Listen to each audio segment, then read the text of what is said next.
کلمہ پڑھتے ہی حضرت عمر نے فرمایا یا رسول اللہ جب آپ سچے، قرآن سچا، اسلام سچا، تو چھپ کے نماز پڑھنے کا کیا مطلب ہے؟ فرمایا ابھی تعداد ہی کوئی نہیں، 40 تو مسلمان ہیں۔ عرض کی حضور مہربانی کریں نا، آپ صرف اجازت دیں۔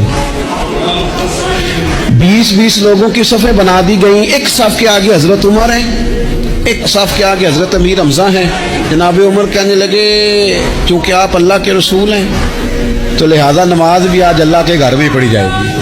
تو حضرت عمر بیت اللہ شریف کے بیچ کھڑے ہو کے نعرہ لگاتے ہیں، فرماتے ہیں میں عمر ہوں، تم مجھے بھی جانتے ہو، میرے باپ کو بھی جانتے ہو، تم میرا قبیلہ بھی جانتے ہو، میں نے پڑھ لیا ہے محبوب کا کلمہ۔ اب جس نے بچے یتیم کرانے ہو اور اپنی بیوی بیوہ کرانی ہو وہ آئے اور مجھے روکے، یہ محبوب اللہ کے ہیں اور گھر بھی اللہ کا ہے، تو نماز بھی آج اللہ کے گھر میں پڑھی جائے گی۔